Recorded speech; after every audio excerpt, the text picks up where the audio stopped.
nós falávamos exatamente da amplitude desses quesitos suplementares, né? Então, como eu disse, o meu medo é que a gente crie um quesito suplementar que não tenha necessariamente suplementariedade. Ele é simplesmente um outro quesito que já poderia ter sido feito no prazo de 15 dias, e aí fica parecendo que esse quesito suplementar é o modo pelo qual a parte corrige um defeito anterior, fugindo da preclusão. Outra coisa, aqui diz durante a diligência. E terminada a diligência não pode? E me parece que não é a prática, porque a prática demonstra que, apresentado o laudo pelo perito, é possível que surjam questões que sejam questões que precisam ser esclarecidas através de novos quesitos. E, portanto, o que a gente vê na prática é que, nos esclarecimentos que a parte pode pedir ao perito após a apresentação do laudo, esses quesitos também seriam quesitos suplementares e, portanto, não seriam durante a diligência, seriam ao final da diligência após a entrega do laudo.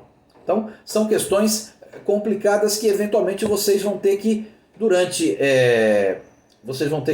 elaborar um raciocínio que resolva essas questões. O que se entende por quesitos suplementares, qual exatamente o instante em que podem ser apresentados, exatamente qual é o objeto desse quesito suplementar. Minha impressão é que eu só poderia imaginar quesitos suplementares, portanto, além do prazo original, quando eles se referirem a questões que surgirem durante a diligência.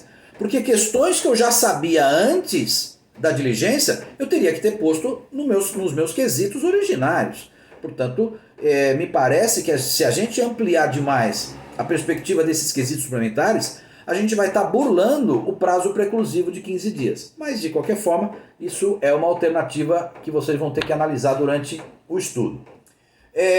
Lembrar uma coisa, no 470, foi uma pergunta até que já se fez para mim.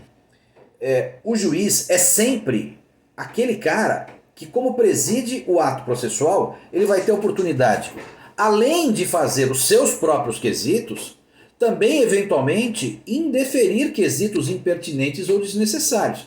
Então, embora os quesitos sejam apresentados pela parte, tendo como destinatário o perito, isso passa no meio do caminho por uma análise do magistrado, que vai indeferir quesitos impertinentes, desnecessários, e, portanto, essa análise é sempre o juiz. E, além disso, o juiz pode e deve fazer os seus próprios quesitos, né? E, aliás, a qualquer instante o juiz pode apresentar quesitos. Outra coisa, portanto, no artigo 471, traz uma hipótese, eu acho muito pouco provável, do chamado perito comum.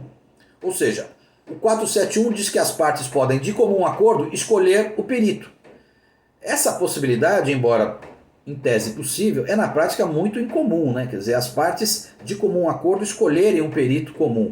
Mas, de qualquer forma, essa perícia pode acontecer, essa perícia comum, que o artigo 471 inclusive chama de perícia consensual, ela pode acontecer, inclusive mesmo após o perito judicial, as partes podem escolher um outro perito que fará então uma outra perícia além daquela perícia original que o perito do juiz apresentou. Então o 475 trata desse chamado perito consensual ou perito comum.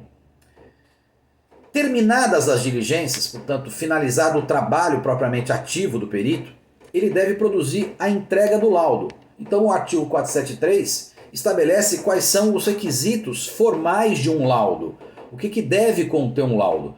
Essas normas, inclusive, são complementadas por normas estabelecidas pelos órgãos de corporação, portanto, Associação Brasileira de Peritos Técnicos, né? Estabelece alguns elementos que são obrigatórios para os peritos. O que o 473 faz é minimamente, do ponto de vista jurídico-processual, estabelecer algumas obrigações. Então o laudo deve ter que conter exatamente esses requisitos do 473. Apresentado o laudo, portanto, e o 477 estabelece que o perito tem o dever de apresentar o laudo em juízo pelo menos até 20 dias antes da audiência que se realizará. Então ele tem que postar digitalizadamente o laudo ou entregar o laudo fisicamente em até 20 dias antes da audiência. E por quê? Porque pode ser que o perito tenha que prestar depoimento em audiência. Então é fundamental que a entrega desse laudo se dê antes da audiência para que as partes possam ver o laudo, analisar o laudo e eventualmente requerer ao juiz o chamamento do perito para prestar algum tipo de esclarecimento em audiência. Voltamos em seguida.